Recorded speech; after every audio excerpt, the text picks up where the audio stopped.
शिवसेना पक्षप्रमुख आदरणीय उद्धव बाळासाहेब ठाकरे यांच्या वाढदिवसाच्या निमित्ताने मागील 2 दिवसापासून बुलढाणा जिल्ह्यामध्ये जिल्हाभरात विविध उपक्रमांनी हा वाढदिवस साजरा केला जातोय।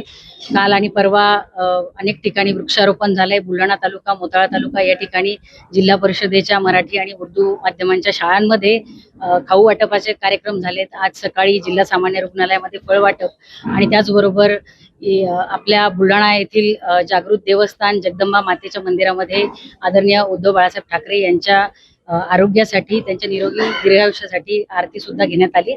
आणि आता या ठिकाणी आमचा सगळ्या बूथ प्रमुखांचा बुलढाणा विधानसभा मतदारसंघाचा मेळावा हा आयोजित केलेला आहे। यापूर्वी रक्तदान सुद्धा अनेक तरुणांनी आपलं देऊन या ठिकाणी उद्धव ठाकरे साहेबांना आपल्या शुभेच्छा आपल्या या कामाच्या माध्यमातून दिलेल्या आहेत। आदरणीय उद्धवजी बाळासाहेब ठाकरे हे या महाराष्ट्रासाठी एक कुटुंब प्रमुख म्हणून सातत्याने काम करत आलेले आहेत। मुख्यमंत्री म्हणून त्यांनी केलेलं काम हे अतिशय वाखाणण्याजोगं होतं आणि आजही कालच्या विद्यार्थ्यांच्या आंदोलनामध्ये सगळ्यात पहिल्यांदा आपल्या राज्यातून त्या आंदोलनाला पाठिंबा देण्याचं काम आदरणीय शिवसेना पक्षप्रमुख उद्धव बाळासाहेब ठाकरे यांनी केलं आणि त्यामुळेच निश्चितच या महाराष्ट्रातील सगळ्या तरुणांच्या, सगळ्यांच्या चांगल्या सदिच्छा आदरणीय उद्धवजी ठाकरे साहेबांच्या सोबत निश्चितच आहे। धर्मेंद्र प्रधानांचा राजीनामा झाला, कसं पाहता?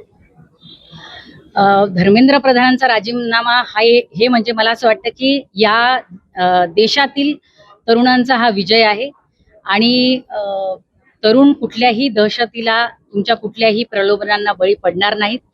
ते यापुढे तुम्हाला घाबरणार नाहीत आणि तुम्ही लोकांना एकदा मूर्ख बनवू शकता, परंतु तुम्ही लोकांना वारंवार मूर्ख बनवू शकत नाही।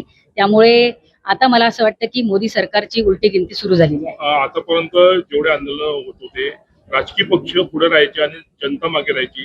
पहिल्यांदा जनता, सामान्य जनता पुढे आहे आणि राजकीय पक्ष मागे आहेत। नाही, राजकीय पक्ष मागे आहेत असं नाही म्हणता येणार, पण राजकीय पक्षांनी ज्यांना असं वाटलं की या लढाईत आपण तरुणांच्या सोबत राहिलं पाहिजे, त्या सगळ्याच राजकीय पक्षांनी निश्चितच या तरुणांच्या लढ्याला पाठिंबा दिलेला आहे। त्यांच्या खांद्याला खांदा लावून या लढ्यामध्ये हे उतरले सुद्धा आहेत। विशेषतः आमच्या पक्षाच्या संदर्भामध्ये मी अधिकारवाणीनं बोलू शकते की शिवसेना उद्धव बाळासाहेब ठाकरे पक्ष हा सगळ्यात पहिल्यांदा महाराष्ट्रामध्ये या तरुणांच्या आंदोलनाला पाठिंबा जर कोणी दिला असेल तर तो आमच्या पक्षाने दिला आणि सातत्याने त्या आंदोलनासाठी समर्पक अशा प्रकारचे बरोबरीची आंदोलनं करून या आंदोलनाला सपोर्ट सुद्धा आमच्या पक्षाने दिलेला होता आणि मला अभिमान आहे की मी त्या पक्षामध्ये आहे ज्या पक्षाने तरुणांचा आवाज बुलंद करण्याचं काम सातत्याने केलं।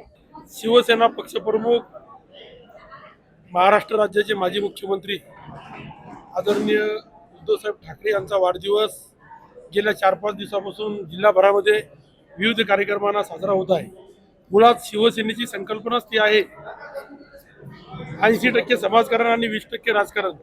शिवसेनेचा जन्म कधी सत्तेसाठी झाला नाही, म्हणून सातत्याने हे कार्यक्रम करणं आणि आपल्या नेत्याचा वाढदिवस साजरा करून एक दीर्घ आयुष्याचं, निरोगी आयुष्य त्यांना लाभो यासाठी आम्ही संपूर्ण बुलढाणा जिल्ह्याच्या वतीनं गेल्या 4-5 दिवसामध्ये वेगवेगळे कार्यक्रम, वृक्षारोपण असेल, रक्तदान शिबिर असेल, खाऊ वाटप असेल, वृद्ध आश्रमामध्ये जेवण असेल, अपंग विद्यालयामध्ये साहित्य वाटप असेल, रक्तदान शिबिर आणि आज मोठ्या प्रमाणात या ठिकाणी कार्यकर्ते जमून सन्माननीय पक्षप्रमुख उद्धवजी बाळासाहेब ठाकरे यांना दीर्घ आयुष्याच्या शुभेच्छा बुलढाणा जिल्हा शिवसेनेच्या वतीनं आम्ही या ठिकाणी देतो।